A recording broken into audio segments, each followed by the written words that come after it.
Alrighty, welcome to my channel, Stevo the Window Cleaner. Today we're here with Donnie Marple. Is it pronounced Marple? That's right. That's right. Okay.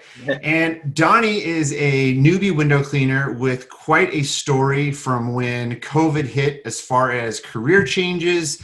And I just felt like it would be really awesome to have him on here and kind of tell his story about what this year has been like. This year has been crazy for all of us. And I just wanted to share someone's story who has really figured it out over this time. So Donnie, would you like to introduce yourself? Give us like a little bit background about who you are. Yeah. So, born and raised in West Virginia. I've been playing music all my life.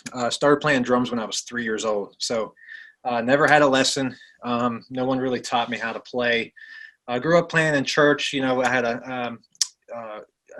that kind of background growing up, going to church and playing music with my family. Like my family was the church band, which was really cool. So we would go there and jam, and you know, my grandfather had the keys to the church, so we would get to jam anytime we wanted to. We would go and play from sun up to sundown, even not on a Sunday. So it was actually pretty cool, you know, looking back, to have that memory of playing with my family. And you know, from there, I played in school, and I never really had a plan B, ever. I just always knew that I wanted to do this for a living. I wanted to play drums for a living, and won a national drum competition. It was actually the world's largest drum competition. I won a Toyota FJ Cruiser, $10,000 in cash. I was 20 years old. Wow. New to the world of music and drumming, and I just went for it. And, you know, there was like 8,000 drummers, you know, nationwide, and I ended up winning the whole thing, which was incredible. And that's when I proved to myself, you know, maybe you're good enough to do this for a living. And so I moved to Nashville. I felt like Nashville was very much home as soon as I got here. And I just felt, I'm being from West Virginia, I like still having that country feel, you know, being able to drive 15, 20 minutes out, you know, outside the city and seeing fields and cows and horses and stuff. That's just kind of how I was, you know, raised. So I felt at home when I moved to Nashville. So moved here and did some things here and there.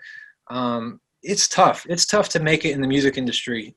There's no doubt about it. And I had some, you know, some stars align and things just work out, fortunately for me. And long story short, I met Lee Brice, who I am now in my 9th year of playing with. It's unbelievable. Wow. I've been with him for 9 years. And he's the most amazing boss, musician, person I know. And I'm blessed and fortunate to have met him, and he gave me a chance. You know, I was a newbie musician in town as well. So, you know, having that background in knowing, you know, you kind of have to work your way up, and you have to just go for things, that really set me up, I feel, for 2020. So I think without going through what I've been through and giving myself confidence that, man, you can do anything that you kind of put your mind to, and you can just do it. Right. So I didn't hesitate. You know, I was like, well, I could sit here, twiddle my thumbs, play drums or whatever, and not make money, or I could find something that I want to do, that I would enjoy doing, and also make money, you know? So, and that's where, this story, as far as being a newbie window cleaner, kind of starts. Right. Now, real quickly, so for the select few that maybe do not know Lee Brice, who is Lee Brice? If you give us like just a short thing. Yes, he is a award-winning country artist. He's had, I think this was his 7th or 8th #1 single that was just on the radio. So it was One of Them Girls. It was his longest #1 on the radio. It was 3 weeks #1 on the Billboard charts, which is incredible. Right. He's just, people just love him. He's a very, very down to earth person, and they love his songwriting. He's written songs for Eli Young Band, probably the coolest one was More Than a Memory. He wrote for Garth Brooks. Wow. So him and Garth are good buddies. So it's just really cool to, you know, to work with somebody that is that talented, and kind of, it makes you want to up your game and bring the most you can because of who he is and how good he is. But he's from South Carolina. He's a South Carolina country boy, down to earth, that can sing his butt off and can write songs like nobody's business. He's so good. Right. And so yeah, that's pretty much Lee in a nutshell. And he's a very hardcore Clemson football fan. So awesome. That's all I know. There you go. Now when COVID kind of hit, and you know, what was that, mid-March? Were you guys on tour and then it kind of just stopped, or were you guys kind of in like a slow time of the year? Or no, and see, that's the thing. We were busier than probably we ever have been. Wow. We had a tour lined up for Europe. We were going to go to Europe and play several different spots there, play for the troops there, and we had all kinds of stuff planned. And then just a halt, everything. It was like, it was unbelievable. It was almost like a nightmare. It was like a movie. It was a scary movie that was happening, you know, right in front of my eyes. And it took several weeks, if not months, for it to really set in and to realize, like, you know, I was like, okay, we'll have a few weeks off and then they'll figure something out and we'll be back touring, you know. And because this is all I've ever done. I've played music all my life, you know. And so then I started to do like drum lessons, like Skype drum lessons, Zoom lessons, and just trying to figure out ways to musically still make my mortgage and the bills that I have to do. And I have 2 kids, I'm married, and, you know, so it's just expensive to just live, you know, to go get groceries. And, I've been with Lee, and it's been consistent. And, you know, I guess I might've taken that for granted, because when that stopped, I was like, I just assumed my paychecks would just keep coming, you know. I was like, okay, but man, it just stopped like instantly. Everything stopped. The shows stopped. Touring stopped, recording, like going into studios, stopped. I mean, it's really affected this town especially. I mean, it's unbelievable. Right, because it's like Nashville is considered like Music City, right? Would that be? Yeah. Right. Yeah, it's Music City. Yeah. So, what was the moment or the thing that happened that said to you, okay, the thing I'm going to go into is window cleaning. That's what I'm going to do. Yeah. So, my dad. He's had the entrepreneur mindset, but he's never really done anything like that. He's always worked under somebody, and he's a hard worker, the hardest worker I know. But he's always had a very sharp entrepreneur mind. And we have family dinner at mom's house. They live here in Nashville now too. Mom and dad moved, and we were having dinner at their house, and I was just stressing, you know, we were just talking, and I was like, man, I just don't know what I'm going to do. Like, I don't know what to do to make money, to make a living. And then I saw him kind of look around. Like, he lives in a pretty populated neighborhood. There's a lot of houses, great for trick-or-treating, that neighborhood. There you go. Just in case. Yeah, just in case. Yeah, so that's where we go every year. He looked around and he was like, you know what I haven't seen, even in this neighborhood, not just this neighborhood, but all of Nashville, is a residential window cleaner. Oh, wow. I've never seen anybody come. I've never seen it on any vans or trucks or anything. I've never seen anybody cleaning windows. And I just feel like that would go really well. Yeah. And then that night, I'm not even kidding, that night, I went home. I had my logo made. Oh, wow. The next night, I started a LLC, or S Corp. Yeah. Like, where I'm like, okay, like I just went for it. I was like, I'm going to just, if I think about it too much, I'm going to not do it. Right. So it was like 2-3 days later, I was starting my own window cleaning business, you know, just out of nothing. You know, and another thing that inspired me was I Googled where I live in Mount Juliet. It's a pretty big city outside of Nashville. I Googled it and I couldn't find anything as far as window cleaners. And I was like, oh, man, okay, well, that's cool. That's good. So Like you know someone's gonna watch us that's in Nashville, and they're gonna say, "Oh, I'm a window cleaner there." It's gonna happen. yeah, well, yeah, we'll go to war. Yeah. Go to war. No, man, there's plenty of windows to go around here in Nashville. There's no doubt about it. But I did realize after that there were other window cleaning services. They just don't know how to maybe advertise or get in the searches on Google. So Right. being a musician, social media is big for me. Having a website's big. Just having that platform to kind of advertise or whatever. So I kind of felt like I was ahead of the game just starting out, just not having that knowledge of what I need to do to get it out there. So yeah, I mean, it was pretty much, it wasn't overnight, but it felt like overnight. I started a business, and I just started handing out flyers. I started, kind of like you mentioned, like cold calling, just kind of walking up to places and stuff. So yeah, I kind of just, and it was a slow start. I mean, my first house was in my neighborhood. Right. And it took me about 4 hours to do 8 windows, if I'm not mistaken. That's when I was pretty discouraged, being a newbie. Yeah. I was like, well, I can either take this and learn from it or quit. And I just don't quit. That's just how I've always tried to be. Right. So yeah, that's kind of how it started. It was just an idea that Dad came up with. And then I just said, okay, I'll do it. And I don't think he thought I was going to. Right. But I did. Yeah. Oh, exactly. So you talk about, when I talk to newbies, some of them won't do the website. Some of them won't do these things that you're exactly talking about that I'll preach to people, and they ask me about what's the best things to do. And you're obviously doing all the right things. I've even seen on like your Instagram, whether you got in contact with the news or the news got in contact with you, that's always good stuff to do. You're definitely using Instagram. So you created a website as well, or had one built? Yeah, I had a friend of mine. He actually built my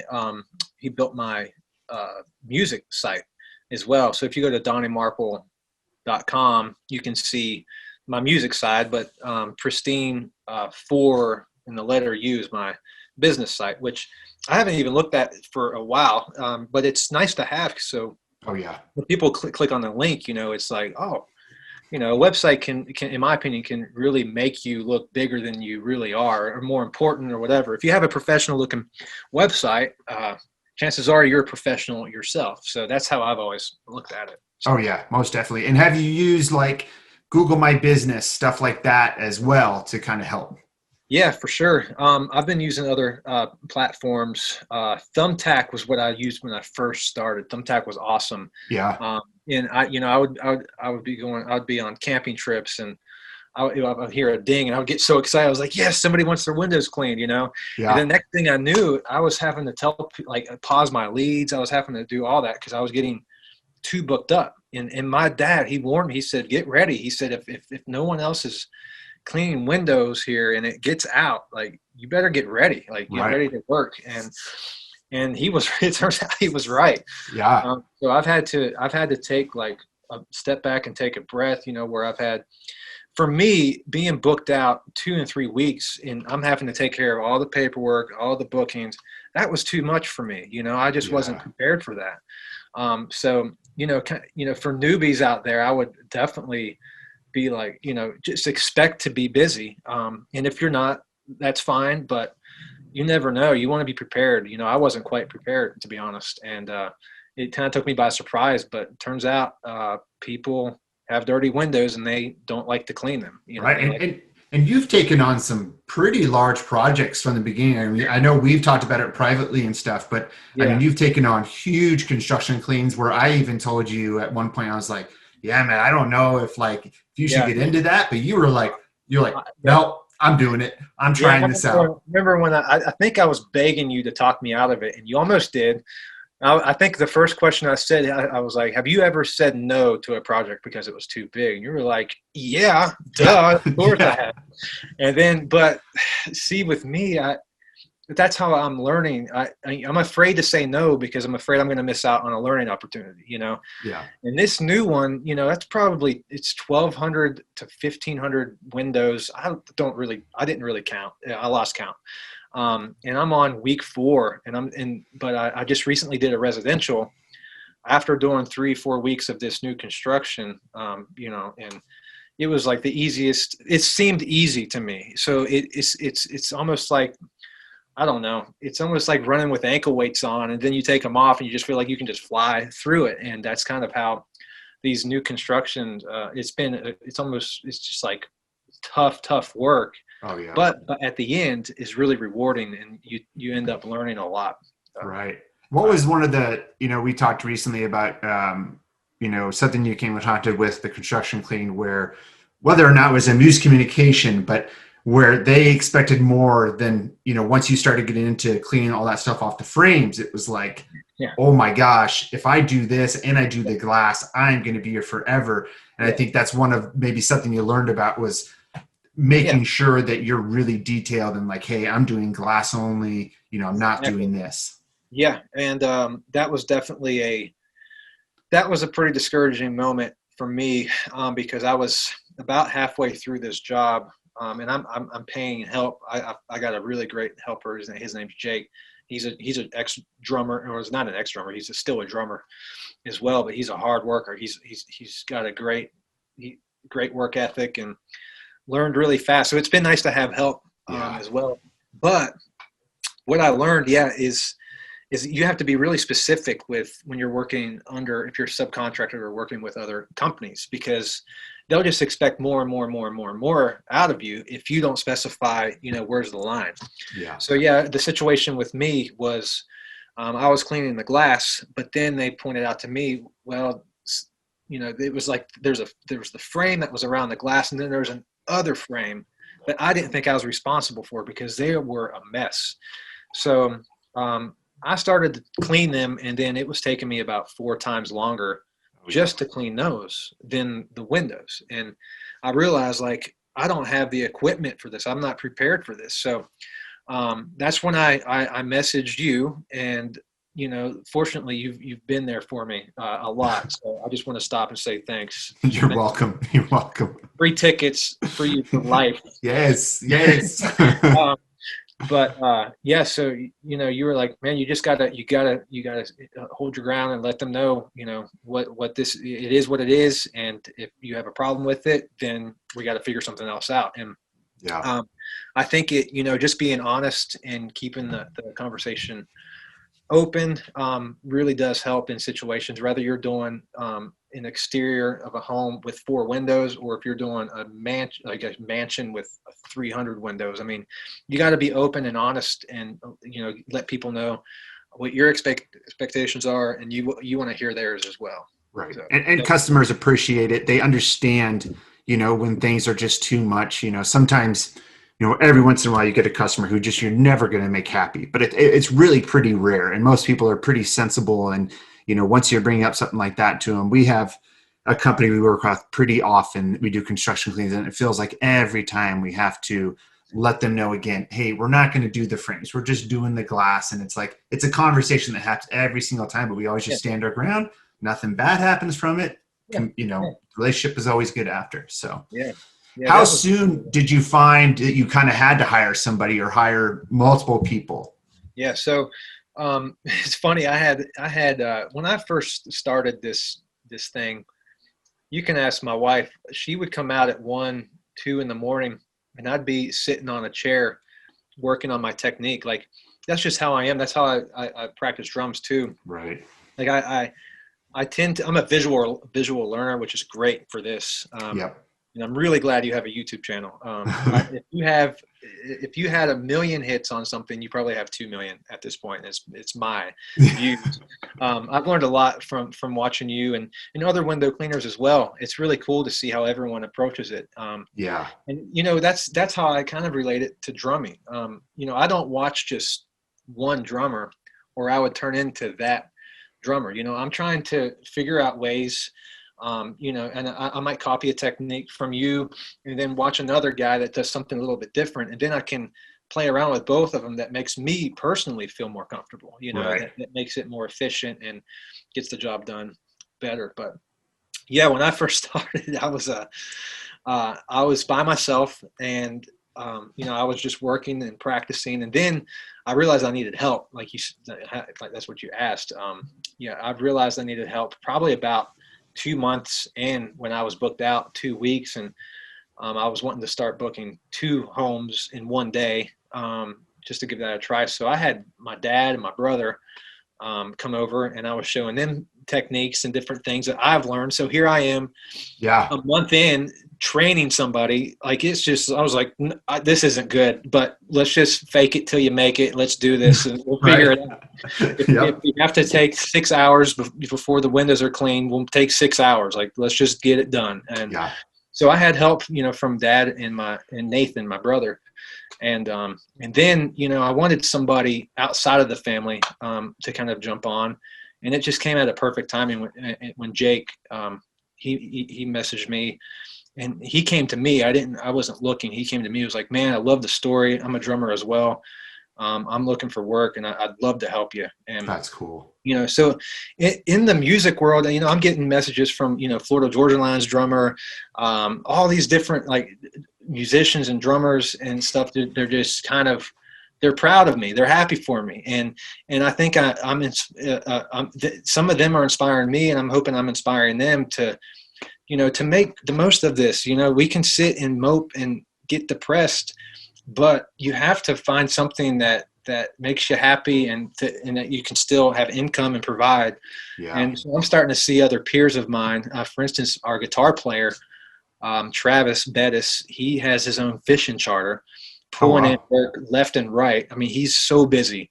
He's doing really well with that. My bass player, he's going into like the refinancing world of like real estate. Wow. Tour manager's getting his real estate license. So it's really you're starting to see how it's bringing out a different side of people, especially here in Nashville. And you kind of just have to put your pride aside. You have to just put the pride aside.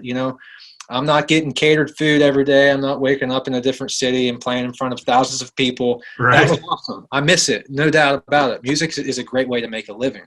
But I found something that it was like a safety net that caught me. And it was window cleaning, and it will always be with me now because of this. It's 2020. It will always be in me. Like, I feel like I was like, okay, I was born to play drums, but there's something else that I didn't know I had. This is your past life job. And I found a real passion in this. It's amazing. I'm addicted to it. I'm addicted to learning more, learning things, improving. I mean, I like doing little competitions with myself, like where I'll set a stopwatch. Let's see this 10 windows versus this 10 windows. Like, can I, stuff like that, just to make it fun and to make it challenging. And before you know it, through trial and error, you just start learning and you start figuring out. And, Now, are you finding you're doing more like homes? And I know you've done you're doing large commercial cleans, apartments or schools and stuff like that. Are you finding you're doing much storefronts or anything like that yet? No, in fact, no, I haven't. And I think one of the biggest reasons for me is it's kind of a bang for buck. I found my personal connection with customers and going into their homes and talking and them asking me about my story. And sometimes I end up just having a conversation with them, and they'll follow me around and talk the whole time. There's something that's really cool about that. And I kind of fell in love with that part of window cleaning that I didn't expect. I thought that they would just be like, okay, snap their fingers, that window's dirty, that window's dirty. But they actually are like really happy you're there. And they want to treat you well, and and just, it's almost like you're part of the family while you're in there cleaning windows. So I really like the residential, and the reason I'm doing some of these constructions, and the one I said yes to was a big school that you mentioned, a huge school. That's the one I called you and said, all right, let's talk me out of this one, because I didn't want to do it, but I did it. These windows were a wreck. And we finished it, and it was the school my daughter's going to go to someday, so that was like, let me do it. I'm going to do it. It's a school. I'm going to remember this moment when my daughter's going, to her freshman year of high school, the windows I cleaned. And then this new one that I'm doing right now, I said yes, because I thought the residential would just slow down during the winter months, but It's not really. So, so I've had to like pause some leads and let people know, come December 1st, December 2nd, I'll probably be able to come back and do some stuff. But man, Yeah, it's been awesome. It's been that's awesome. great, man. Yeah. So, the big question is, so when everything kind of, goes back to normal, it's probably, we're probably looking at another year of kind of Yeah. oddness. Yeah. Once that happens and, your drumming comes back, and not to put you on the spot and say you just ditch window cleaning or ditch drumming, but do Yeah. you kind of want to keep a nice, mix of them both, or kind of have Yeah. family take over the window cleaning while you do drumming? And cause I know, like Yeah. that traveling and stuff, that's something that, you know, you've worked really, really hard for. And that'd be a super hard thing to just say, oh, I'm going to clean glass instead of traveling the world. Yep. Yeah. That's a really good question. And you would think it would be a tough question, but I've put a lot of thought into it, even from day one, just in case it were to take off and where this is keeping me so busy where I'd have to make a decision or whatever. So I have a lot of people I've met working with Lee, a lot of people with successful businesses, people that are just so willing to help me, just message me, hey, I saw you started a business. Is there any questions that you have? And Yeah. the first thing I do is say, yes, there's questions I have. I don't know what they are, but I guarantee I'll think of something to ask you, Right. So I've been talking to a lot of successful business entrepreneur people that I've met that have been there, done that. One guy had a Christmas tree business that started from nothing, blew up. Who knows how much he sold it for, and now he just keeps on kind of upgrading his life through small businesses, expanding it, selling it. And it's been really cool and motivating to hear from other people. So I'm a musician, 100%. I'm always a musician. And I plan to play music until the day I die, until I can't physically play. Because I just feel like I was born to do it, because it was built in. It was a kind of a gift that I had that I can't explain, that I had, and I've worked so hard to get where I'm at, like you said. And so yeah, I will go back to playing music, but my idea is to be able to have a reliable team to where if I'm on the road, I can manage it. There's actually a lot of downtime on the road that I have. So it would actually, come Thursday night bus call or whatever, and I'm gone Thursday, Friday, Saturday. I actually have a lot of time on the road to manage things and call people and book things. And my idea is to develop a team that I trust and can rely on to kind of take over when I'm not there to continue the business. And I'm still going to get up on the ladder and clean windows for sure, because I love it. Yeah. No, exactly. But when I'm not there, I'd love to develop a team. And I've already started, having Jake and having Dad and Nathan,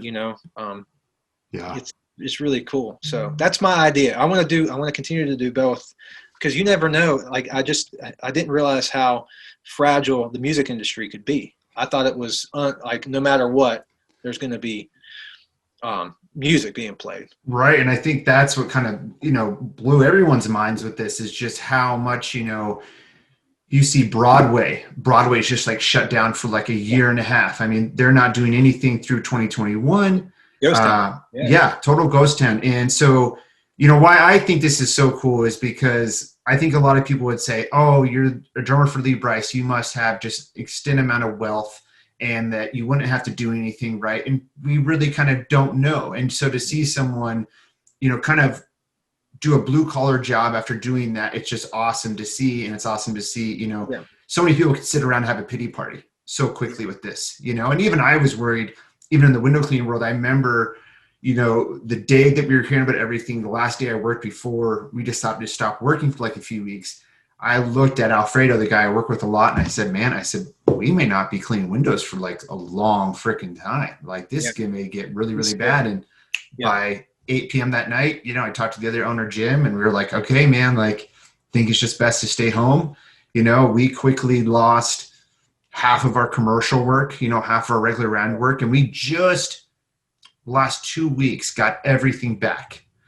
And like, but then again, now we're starting to go on this upwards curve of everything. Yeah, So it's same. like, Right. shoot, is it all going to drop off again? You know, what's going to happen? So, I mean, it's a crazy time, but it's really cool to see how you've approached it and how you've gone after it, and been successful during it too, with a whole new thing. Even being a newbie, I think it's great for people to see. And then I talk to so many different newbies and I see a lot of people successful. I really don't see a lot of people fail or do bad in it. A lot of people will have part-time jobs when they start, but you know, I really don't see a lot of people failing. And I think even for myself, when thinking of ever starting a window cleaning company, it seems like a huge task, you know, but it's got, you know, you don't have to have too much money to invest in it. You know, it depends on what you want, but it can be a great job. You get to be outside, you get to be in a different place every day. It's really something different than a lot of different jobs out there. Yeah, for sure. And that's kind of what I liked about touring, is waking up in a new city every day. But now I wake up and wonder what kind of situation I'm going to be put in, you know, to maybe get to this window, or what kind of condition is this, you know. It's just crazy, like how my mindset has changed. Like when I wake up in the morning, it's completely different. Like my life has literally 180 or 360, 180, we'll call it 180, completely flipped flop. And hopefully one day you'll do a 360, be back to yeah. 6 days. Yeah, so I mean, yeah, and this stinking virus, this COVID thing, really, and I think it's out to get not people just physically, but it's out to get people mentally. And you can approach it two different ways, and there's two different types of people, and I'm starting to see that. And my first instinct was like, I wasn't going to be the guy that loses to this. You know, I might get COVID and I might get it someday and everything, but I'm not going to let it beat me. You know, I'm not. Right. And, you know, fortunately, I'm healthy. You know, I'm unfortunate for some people that it affects worse than others, but you know, so I've taken it as an opportunity rather than a negative thing. So I think that's what everyone should do, you know, somehow, some way, learn to draw, do something, find something that you have a passion for. So, Now I know you wanted to flip it around a little bit and maybe ask me some questions from you. So go ahead. So, you got a list. No. So I've been being on a ladder and cleaning 1,200 windows. It gives you a lot of time to think. So today I was like, okay, I'm having a little interview with Stevo. So I'm going to come up with some questions. Yeah. They're easy questions, but I feel that they're questions that I want to ask, but I feel like there's other newbies that would want to kind of hear where you came from and maybe some stuff that you went through that I'm just curious about. And I might come up with more, but this is just a few I wrote down. So, and I know you've talked about this before, but what was it that made you get into window cleaning? Like, what was the attraction for you, and what made you? So, you know, growing up, my brothers always had lawn mowing businesses. I was always like, so right away at like 12 years old, I would go out during the summer, mow lawns with them. Right away, like started working outside.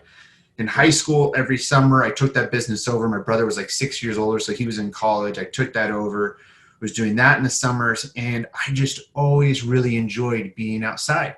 So then I went to college. For a sociology degree, focused in criminal justice. Started doing that. Really wasn't taking it that serious, I'll be quite honest with you. So during my time there, during the summer, I said, okay, I got to get some sort of job here. So I found a local window cleaning company that was run by a couple college guys, and they just wanted like 2 guys to help them clean windows. I had no idea what I was doing. So for one whole summer, well, for 2 years, I cleaned windows without ever changing my squeegee rubber. Hardly ever washed my towels. They pretty much just dried outside at the back of the house. I lived with a bunch of college guys. My scrubber was a 6-inch tiny scrubber from like Home Depot.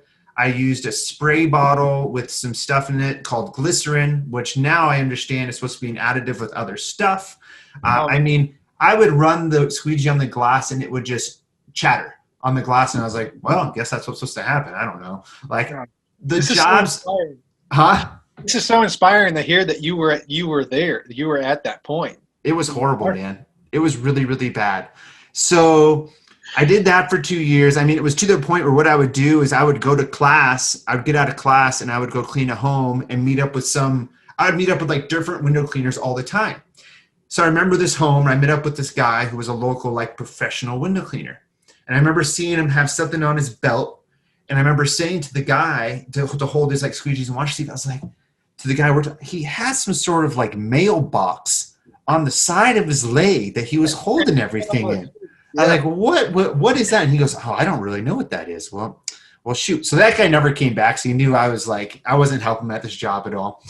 So anyways, I quit with that guy after like a couple years and just completed college, never thought about window cleaning again. Wow. Went out to California in 2010, came back in 2011, early 2011. And in February of 2011, I got a job with Fish Window Cleaning. And it was just simply because when I was cleaning windows in college, I heard about this company and I had moved back to the same town in Colorado in Fort Collins. Started cleaning windows for Fish, and I had this guy who trained me on like storefronts and water fed pole. Like I knew some residential stuff. I kind of knew the first residential job I ever did for them. The lady called and like raved about me. She's like, oh, you did a great job. But what it was is I just went overboard and did way too much. I mean, I cleaned the tracks, just like every piece of dirt gone. Just went crazy. I thought, I don't want this lady calling and telling them I'm bad and all this stuff. Yeah, you get super paranoid. It's your name. Even though I was working for someone else, I have a lot of pride. I don't want someone to call and say this guy did a bad job. I've never been fired from a job. I didn't want that. Yeah. So I'm working for them. This guy who's training me, I mean, he's a complete a-hole, but I mean, he knew the job in and out. He had been a window cleaner for 30 years, real rough around the edges, but taught me extremely, extremely well. Most of the things that I teach today were a lot of things that came from him. And I'm lucky to have him. But it also showed me a different aspect in that what I started learning was he was actually holding back information so that I would not progress. He just wanted to teach me the basics, which I understand, but he didn't want me to progress. So what happened is I was there for 4 months, went to a jiu-jitsu class one night and broke my shoulder. So completely obliterated my shoulder, had to have surgery that night. It was just crazy. 2 weeks later, I come back to work to become a salesman for them. So I do sales for the next 6 months because I couldn't go to another job. I was going through therapy every day. I had this big shoulder thing on to keep my arm out. And so I learned the whole entire sales side. And I was cold calling on the phone, cold calling in person, was starting to grab a lot of accounts from it. And I was like, okay, like now I see this part of it. After that, after my shoulder got better, I started cleaning again. I actually went back to cleaning after 2 months, learned to clean with my left arm because I was just bored. I had nothing to do. Luckily, I had great parents that kind of took care of me during the time, but I went back to get that moving in my shoulder. Window cleaning kind of saved me as far as the therapy needed to kind of help out my shoulder. Yeah, exactly. For sure. Yeah, so started doing that and just, got to a point with Fish where I knew that I became their manager there, and I was just, there wasn't much further for me to go. And as a manager, I was making, $700 every 2 weeks. I was paying for my own gas. I had my own vehicle. Right away when I started with them, I really started exploring new tools. So I was buying my own tools too, and, whatever. So then my parents lived about an hour south of me, and they had a guy come clean their windows. My mom, she's always had her windows cleaned, but she didn't want her windows cleaned by me at the time. And so he cleaned the windows. She goes, man, this really nice guy came and cleaned the windows, was with this really nice guy named Alfredo. And, I think if you ever were to move back down to where we are, you should talk to this guy. So I emailed this guy. He didn't get back to me. I emailed another guy, which wanted to be his friend. He emailed to Jim back, and then Jim and I started corresponding, and it was like November, and Jim said, well, I can't hire you right now. I can hire you April 1st of next year. So I was like, sweet. So I'll just kind of like, get done with Fish, work the next few months, take a month off in between, enjoy life a little bit, then move on with this new company. And, I fell in love with window cleaning at Fish because for me, I've always loved the idea of going outside, working extremely hard, and coming home tired and just flopping down and just like being done. Yeah. That is my that is like my idea of work. Yeah. I've never been a very, office type of person. When I was in California, a lot of people know this who've watched my YouTube channel, I worked at YouTube as a security guard. It was like the most boring job I've ever had. But that kind of also got me to the idea of YouTube. So when I was at Fish and I started doing the YouTube stuff, and that progressed when I got to 2020, but that helped me more to, started watching YouTube videos of other people just like you, started learning other techniques, started pushing myself a little further with stuff, started seeing new tools. And it just really was something that I never thought I would do. I always tell people when they ask me, so like, how have you been doing this for 12 years? I said, I don't even know. It's like, it just kind of happened. I fell in love with it. A lot of people who were close to me at the beginning couldn't believe that I was going to choose this as a career. And then it just progressed, and, it's turned into something that I truly never thought it would be.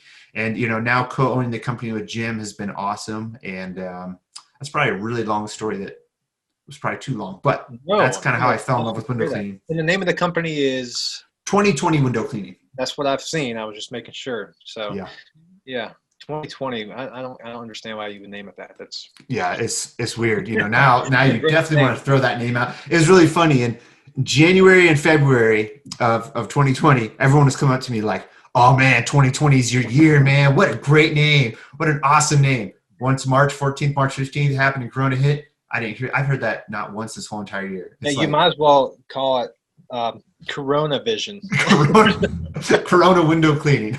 Corona window cleaning. Right. Hey, bad press is good press, right? Exactly. That's awesome, man.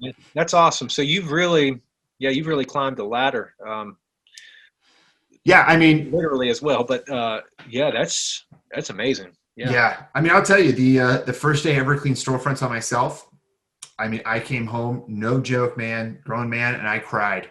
I was like, screw this. Why did I? Well, I thought about the job I had in California with YouTube at the time, and I was like, why did I leave that job? Like, that could have built into something. But I kind of had the same moment like you did, where I just said, you know what? I'm not going to let this beat me down.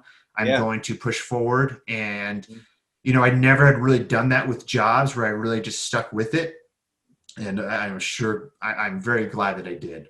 Yeah. Like, for instance, I did the same thing because my first customer was someone in my neighborhood.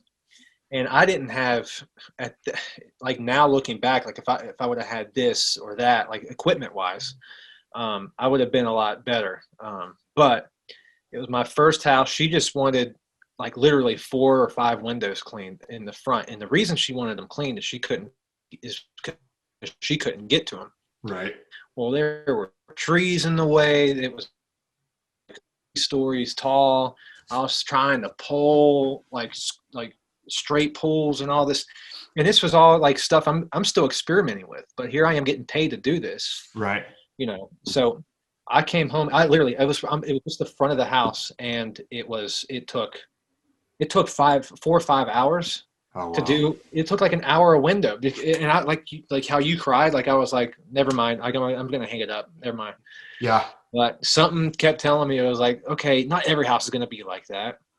Maybe you need to get some better equipment, a better ladder, and and just make that investment. So I know what you mean about being discouraged. I mean, so anybody's watching right now, like, don't get discouraged. Don't base your future off of the first time. I mean, name something you did for the first time ever that you're good at. Right? Exactly. I mean, you get better and better.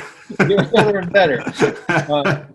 So yeah. Okay. Awesome. Yeah. You talked about towels, how you used to use one towel. You wouldn't wash towels. So how often do you, being the seasoned pro that you are, how often do you hit start on your washer with towels in there?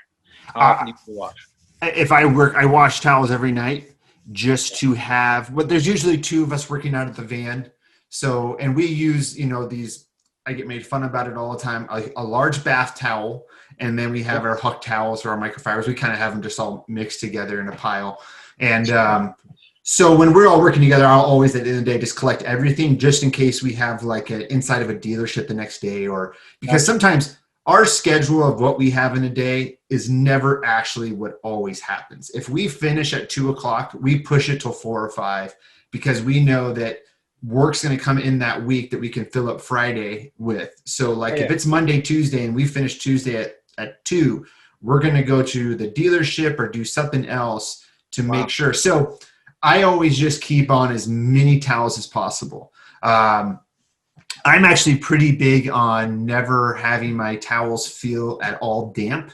So like the second they feel damp, I literally just put them into the car. I don't really use them for the rest of the day. To me, they're useless. They're useless damp. Like it just makes the job harder. Right.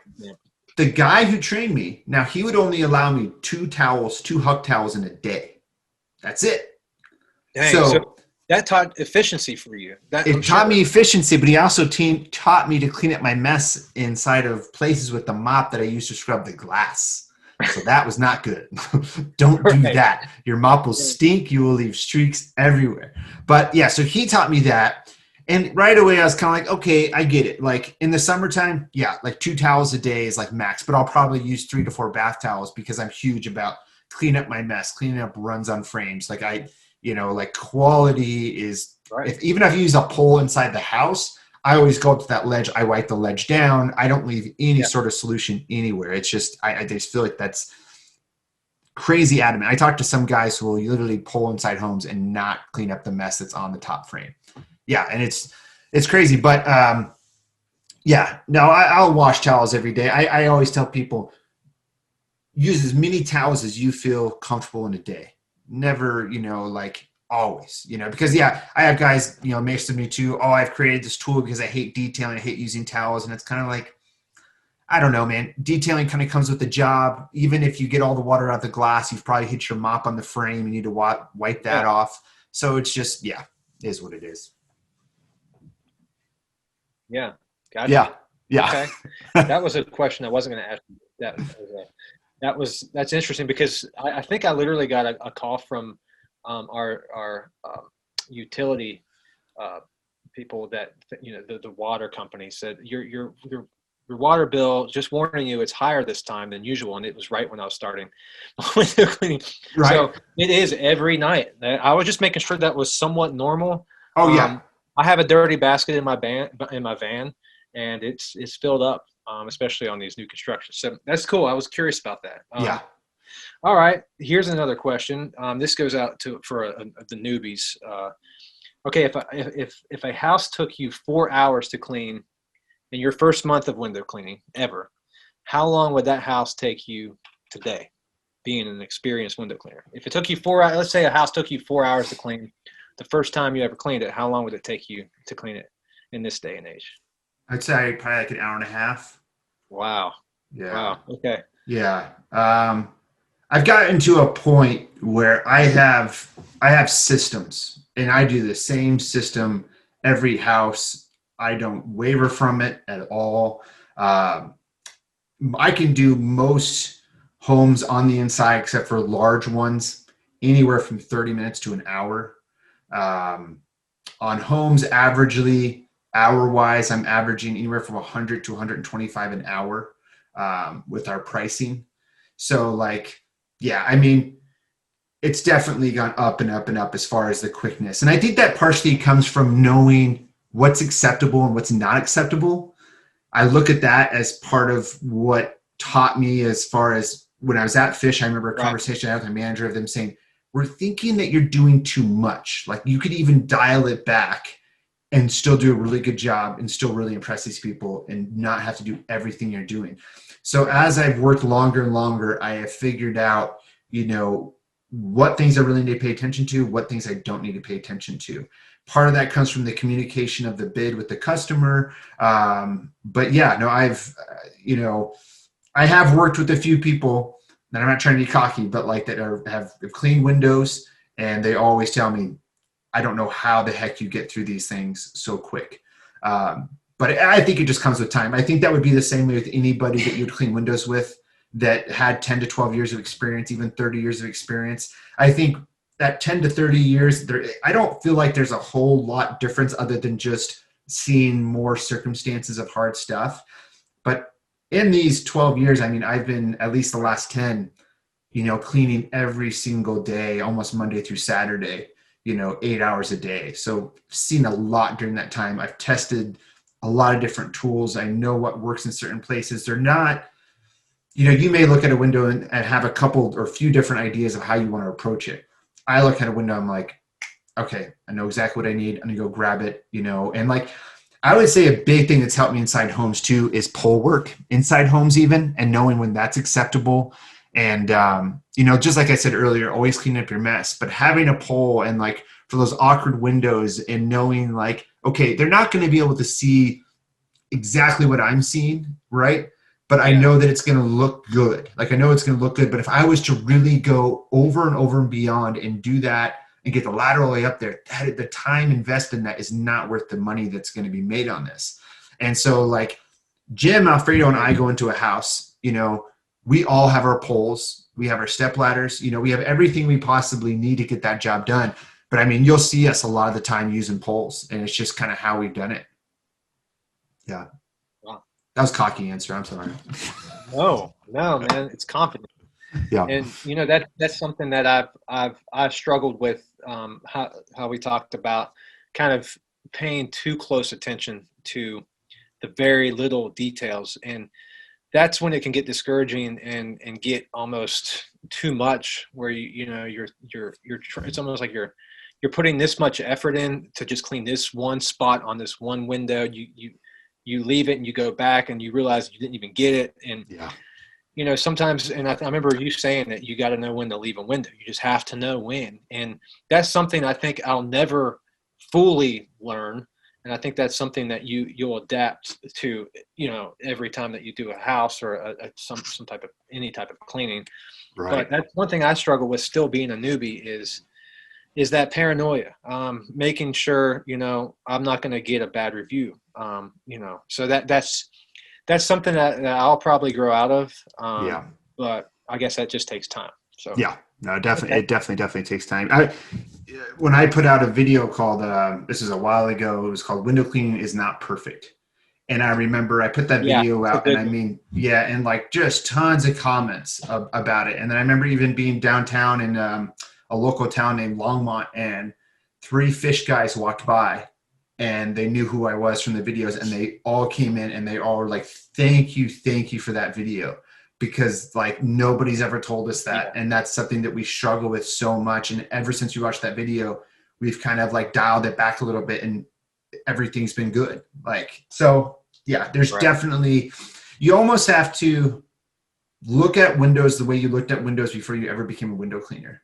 Not that, you don't want to make, not that it's like, I'm going to leave streaks and stuff like that. But like, if you look at a job from afar, and you think of like a one dot in the corner of a window and you're really trying to get that, think about how small that is compared to the whole job that you're doing.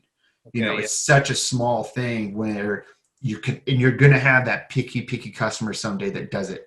They're rare. They're rare. Most people are very understanding. Sure. Yeah. And most people just want you to be able to come in, be efficient, talk to them like you said you did, have a nice communication while you're in there. And I think almost like that's the best thing. And it's awesome that you said that, is because it took me a long time to learn that, of communicating. And basically, a good doctor or a good dentist, you go in, they start talking to you.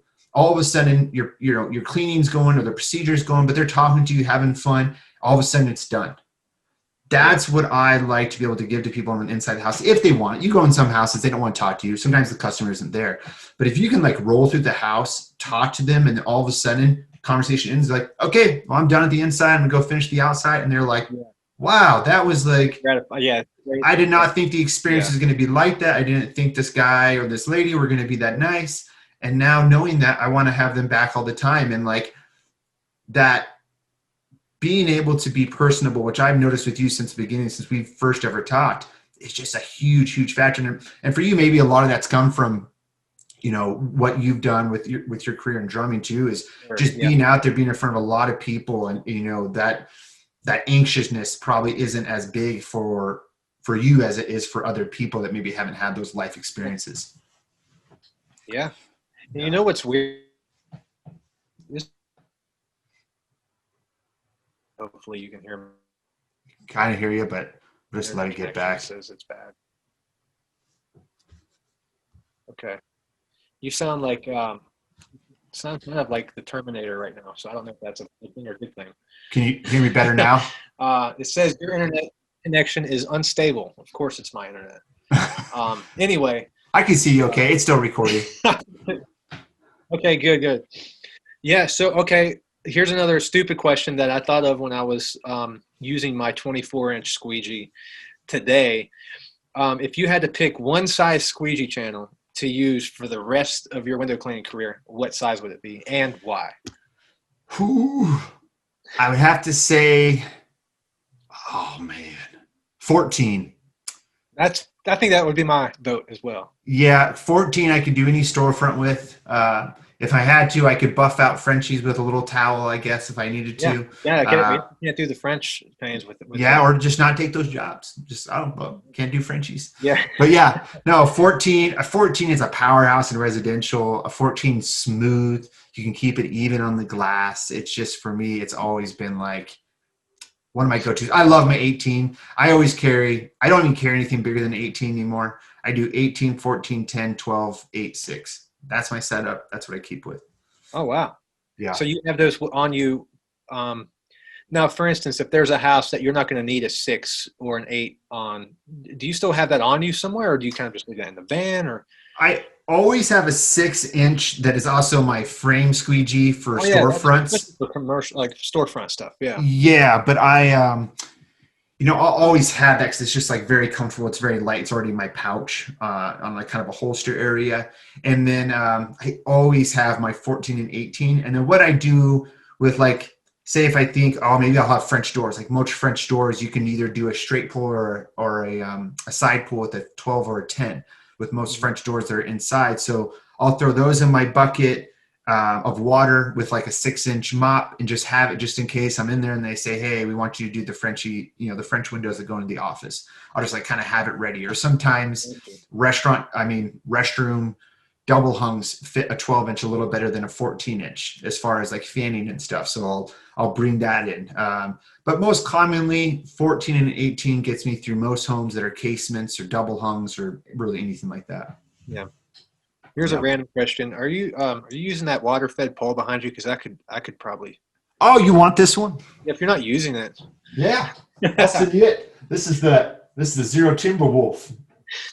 That's awesome. You got into pure water pretty quick. I mean, yeah, it's a crazy story. I didn't, thanks to your YouTube channel, I didn't really even think that was going to be a thing. I didn't even know that was a thing until I started doing some research about different techniques. I literally thought every gig I did was going to be on a ladder, traditional, which I still kind of prefer that method just because of the results, the instant knowing. You don't have to see a spot, like a huge thing that you miss once you go inside the clean or whatever. But like you talked, like you said, I got into it quick. And why I did was that first house I did it. I was so frustrated and so discouraged. Yeah. I was like, man, what could make this easier? So then I just started YouTubing things, and then I stumbled across your water fed pole. I said, if I would have had that, I would have been done in 25 minutes rather than 4 hours. Yeah. So I got it. And I remember messaging you about like, hey, is this a good deal? And you're like, dude, yes, get it. That's a great deal. It was a Tucker. It was like a 35-foot water fed pole. And how much did you pay for that? It, huh? How much did you pay for that setup? It was $2,200. But all in all, I got resin replacement. I got filter replacement. I got 3 or 4 different brush heads. It was probably $4,000 to $5,000 worth of equipment. Right. And what's even crazier about it is, like I said, I live in Mount Juliet, Tennessee, and I just searched water fed pole. And I'd bet you $1,000 right now if I searched it on Craigslist, there wouldn't be one. But there was one like 5 minutes from my house. A guy was selling He's a power washer. Right. And he said, well, I got it because people used to ask me, do you do windows? And I'd say, well, I'll do exterior water fed, Paul. But he got tired of doing it, so he just sold it to Yeah. me. So I was like, bingo, like that's winner, like sweet. So Yeah. I came home and I cleaned my whole house. I was cleaning my skylights with one hand. I was like, yes, game Yes. changer. And so yeah, it's come in handy for sure. Obviously, it doesn't come in handy for these construction jobs, but Right. it's definitely been a game changer. And also being a musician, and safety is a big thing for me. Knowing if I see a house and I quote a house, knowing that I don't have to get on that roof or go all the way up through these trees on a ladder, it's pretty nice. It's a pretty nice addition to put in the van for sure. Yeah, I think that the safety factor that you talk about is probably the biggest thing that I stress to people, in that, since we really integrated it a lot, we were just able to be more confident of taking on these large jobs and just, going for them. And it's like 40 feet up, no freaking problem. We got the tools. And that's what a lot of people, when you go to their home, and they always say, no matter what, it's a grandma and she has, just a 3-foot step ladder needed, they always say, oh, there's going to be some high windows you're going to need a ladder for. You might need this or that. Yeah, And it's nice to know you can just say to them, hey, I've got stuff to go to like 60 feet if I need to. So it's not going to be an issue like whatsoever. But yeah, no, that's also something I've seen this year is a lot of newbies just go for it. Go for it in the water fed. And I haven't had one person come back to me and say, oh, this was a bad idea. And in my first 6 months of water fed, well, I did water fed for fish. Didn't really understand it there too well. But in my first 6 months of really diving into it, I didn't like it. I was not a fan. For me, it was hard. I didn't understand the technique. I didn't understand the different brushes. I just didn't understand what I was doing with it. And you'll get to a point where you don't even go back and check the windows. Like you just get to a point where you even see heavy oxidation, no problem. Like I'll rinse that all off. And I've gotten to that point where, I'm doing outside onlys right on me go inside and I'm not even checking and I just know. And I've never had one call back for water fed pole. It always surprises me how good things can come out, but it's a progression over time. It's a thing that you kind of learn to trust with, but it takes some seasons, like you're finding, I used to be the same. That instant gratification of getting on a ladder and seeing windows done. I don't need to check it again. It's a great feeling to have. But then, once you can just do the outside of a house faster, like in just a quick amount of time, what you do the inside, it just like, that's how I do it. I go to a house, I do the outside first, then I go inside, grab screens, wash those, go inside, clean the inside of the house, and I'm done. And like, since I've had water fed, it just makes it go so quick. So yeah, for sure. Yeah. Now, is that your like go-to no matter what? Or is there times where you'll be like, I'm going to do traditional? It's maybe like a ranch home where it's not even a 2-story home. Do you just go, you don't even get that out? The only ranch home that I would do is if it had French panes on it. That's the only thing I would do. Yeah. But yeah, I still love taking out the squeegee. And we have some homes that are, out in the fields where you have well water, or you literally do not have a hookup on the house to get water from. I haven't seen that. Fortunately, I haven't seen that, run into that yet. I'm sure I will. Right. Yeah. And you'll run into that every once in a while, really. I mean, it doesn't happen very often. I mean, how weird is it for a home not to have, a water spigot or something like that? But definitely come across it. But I'm always ready, and sometimes working in a crew of 3 to 4, sometimes it's not a good option because of drip time. When you have drip time, 2 guys go inside, you start water fed polling, it's possible those 2 guys get outside and they're ready to go on some lowers, and you still have windows that are dripping. And so sometimes with 3 guys, especially like Jim, Alfredo, and I, we roll through houses quick. And like, so sometimes it's just better. Hey, Jim, you start inside. Alfredo gets screens. I'm going to start outside in the uppers. Alfredo finishes screens. He gets in, finishes the basement. They meet in the middle. By that time, I have the whole second floor done, or part of the first floor. They come out, help me finish the basement, the first floor, screens back in, pack it up. We're done. But then there's houses too where, there was a large one we did that was like 11,000 square feet, all French panes. I did the whole outside water fed pole. I was able to come and help them finish the inside.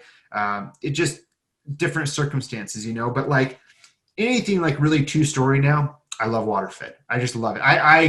I sell it that it is, to me, from what I've seen through my career, it is, from the technique that I've learned, it's the best product I can offer a customer as far as cleaning windows. But that's only my feeling in the past few years. That wasn't my feeling before. It took me a long time to really get to that feeling because I had seen so many people teach it wrong. I had been taught so many bad techniques and that's why now I do the same thing with my YouTube channel with water fed that I used to do with squeegees, because when the first guy held back on me so much, I said, this can't happen to other people. Window cleaning is too great of a career to be held back and not be able to show techniques and teach them. And that was my whole thing that motivated the YouTube channel. And then with water fed too, I really want to dive in, learn it, and then be able to teach it. And I've seen the progression of that, of how many people come to me for sales and stuff and, want to talk to me for that. And then, so it's just progressed. Yeah. Yeah. I'll be honest. How you said your first 6 months, I think you said you were frustrated and struggling with the idea of using water fed. Well, I'm going through that right now. Yeah. And I know that I've messaged you a couple of things like, hey, is this normal? Where like you, I like to do the outside first, especially if I'm using water fed. And if I'm a solo, if I'm just doing it by myself, because I like to, for some reason I can see the imperfections more from the inside looking out. That's just, and everyone has their own way of doing it. But so I start with water fed and then I'll, from 2 stories down, it looks clean. And I swear I'm doing everything that I'm supposed to. Like I'm rinsing it and probably even over rinsing it just because of, I know how important that is, that I learned later about water fed, that the rinse is probably just as important, if not more important than the scrub. Right. And so then I would go up and look out the window and just see either, a drip line that went down. And I'm like, how's that even possible? Unless a bug took a crap or something. Like how's this even possible? Right. So, what would you say to somebody that's really struggling? Like, what's maybe like an overnight fix? Like, say, okay, that sounds like this. This is what you can do to fix that problem. Maybe do this. Like, what would that be? Right. What I have found with water fed is the most important step is your rinse. And that is being able to have, for me, the game changer was the over-the-top rinse bar from Tucker, especially for homes, because, hydrophilic or hydrophobic, I can get great results. That's the thing. And I would have to say too, the original Xero Pure that I got, which is a lot like your Tucker system, which is 1 RO, a DI, and a carbon. Right. Then getting the X2, things are always getting better, just like phones, right? Things are always getting better. So the X2 comes out. It's this double RO system. It's going to pump out double the water. You're really never going to have pressure issues at all. Started using that thing, just pure game changer every single place I went, because I could be quick and efficient with it. I could rinse fast. I could clean, because, my process, I talk about it all the time, but there's that, on vinyl windows or whatever windows casements, there's that thin frame that's around the glass. I'm not going after the wood and everything that's around there. I just want to approach that frame that's right around the glass, scrub that a little bit, rinse it. Right. Yeah, and it's kind of like a pre-treat. If you don't pre-treat when you wash your car and you just spray it off one time, you're going to get runs. You're going to get stuff that comes out of, the little crevices and stuff. So I always do that. Or if it's a double hung, I do the top one, scrub the frames, go to the bottom, scrub the frames, heavily rinse it, move on, do like 4 of those, and then come back after get some drip time, scrub the glass. And then what I'm able to do though, which many people don't like, but I've really worked hard at it, is now I can hit the frame and still get a perfect result because the stuff is off the frame. So I've removed any chance of really anything bad happening here. And I mean, man, ever since I integrated that, it's just been awesome. And the funniest thing is that who taught me this was a guy that has cleaned windows in our area for 25 years. He used to be contracted out by the guy that I work with now to do his water fed stuff. So this guy did. He did videos for Window Cleaning Resource a long time ago. And then, so his name is John, and he just knows water fed extremely well. And still to this day, a lot of the videos that we'll send to guys are those original videos, which are called like water fed pole class. And what he always talks about is the first step of clean your frames, rinse your frames, Is that on allow YouTube? drip time. Is that on YouTube somewhere? Yeah, I'll send you it. I'll send you it. Yeah. I got a whole playlist on my YouTube channel that I put together like a couple weeks ago of all of the best water fed pole technique videos for newbies. It includes videos from Luke, me, John, other videos from other people.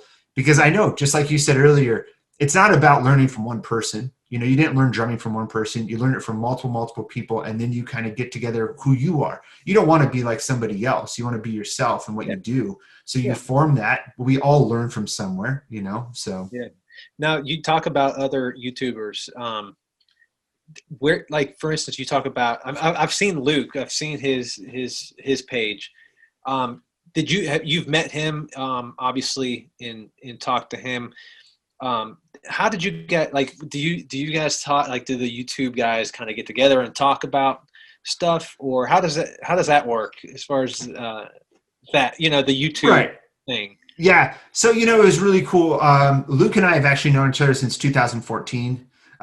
So right when I got into YouTube before he did, I wasn't real serious about it.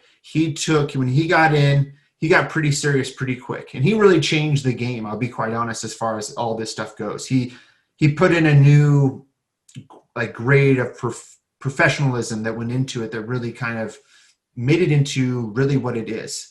And then I was really surprised. You know, we started talking, hey, let's do like a collab video, you know, like, and then I did all these video clips and mine looked like shit compared to his. He's changing angles. Right. He has different camera angles. I look back at it now, I'm like, dude, we got to take this down. Like, it's so bad. You know? So so him and I have always had a great relationship to this day. Even though he's been off YouTube, we still talk a lot. We really don't talk about a lot of stuff YouTube wise. You know, it is nice knowing other people that do it and understand once you get to this, I don't want to sound cocky or, you know, not humble, but you get to this certain point where you do get contacted every day by a number of people. You know, I don't have the resources to hire somebody to answer those things for me or anything like that, but it gets overwhelming. I've had a very good circumstance where I've been able to co-own a business and split that stuff up. He has not. I don't know how he did it for so long, you know, of doing what he did.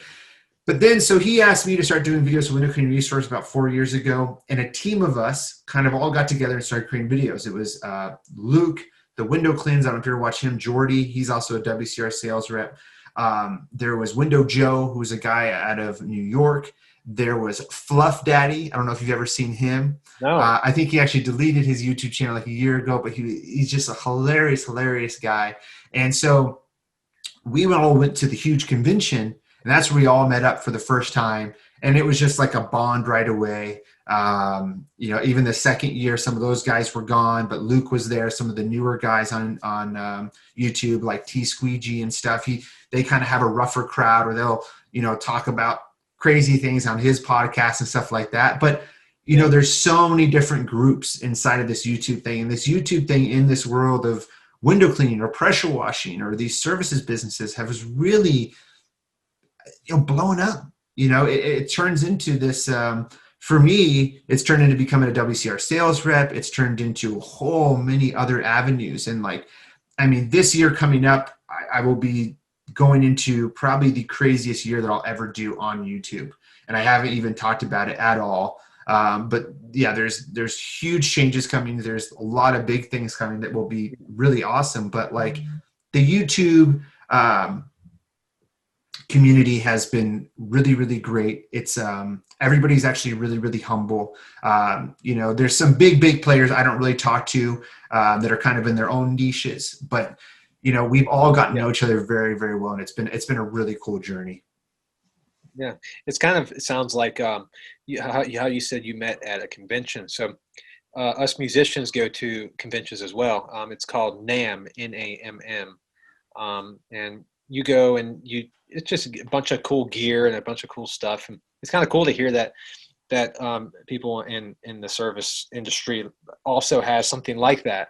Yeah. So and it almost sounds exactly like I'll just get around a bunch of drummers and meet people that I've only seen on YouTube and actually get to meet them and talk to them, and they're the same way about me. And it's a cool way to, I mean, that's one cool thing about technology is the way to, you can almost get to know somebody without ever meeting them. I've never met you, but I feel like I know you. You know, it's pretty cool. You know what technology can do. Yeah. You know, No, it's crazy. It's that thing of like when I see another window cleaner, if I don't know him, I just go up and start talking to him because I feel like there's already a bond there of that we both clean windows every day, and I've never gone up to a window cleaner in my town or any other window cleaner and ever had like a salty, you know, interaction with them. It's always been like, hey man, what's up? What's on your belt? What are you using today? Let me look at your van. Like I get a lot of people like that, you know, oh, let me come check out your van. Let me come look in your van. And I start looking at their tools and it's a great community. You know, if it's ever something that you want to come to convention, man, that would be like, you know, I would love to. Yeah. We have it. I'll do a drum solo in the window cleaner resource booth. We'll set up some drums. Yeah. Yes. We can have our first concert at the convention. Hey, you never know. You can get some attention, get some sales, hopefully. Right. No, exactly. Yeah. Well, cool, man. Well, I don't know if you had any more questions. I know we've gone probably over an hour, but easy to do, man. There's a lot. Who knew that you could talk this much about Windows? Yeah. Well, maybe we should do it again. You know, maybe we'll do it again sometime. Yeah. I if you're ever in Nashville, we'll hang out. But chances are, I'll put you to work and let you show me how to do a few things. So I don't know if I'm ever coming to Nashville. Yeah, that's actually. You know what's funny? Like, if you live, where do you live? You live in Colorado. Yeah, Colorado, pretty much like an hour north of Denver. Yeah, so if we're there, hopefully sooner than later, you know, if touring picks back up. But, you know, I am not afraid at all to come there and kind of, you know, be a kind of a fly on the wall, or come, if you want to put me to work, man, let's do it. I'd love to. Oh yeah. Do some hands-on work with you. I work for free. In fact, I'd probably pay you to come out with me.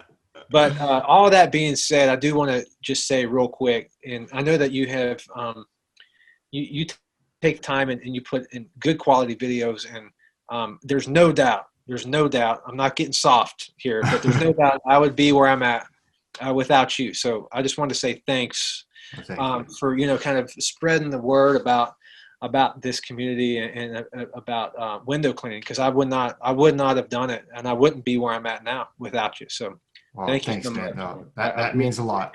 That means a lot. Yeah. No, from the first time I talked to you, you know, I knew that you were going to do well. And so it's nice to be able to kind of share your story on here and to kind of give others motivation and to see, you know, how it's possible and to see the different roads that people take, you know, to get to this point. So it's pretty awesome. Well, I want to thank you, Donnie, for today. And if you guys have any comments about this video, or you want to share some of your stories as a newbie as well, please feel free to comment below. As you always know, I love for these videos to be a discussion forum at the bottom. Thank you for watching, and we'll talk to you soon. Bye-bye.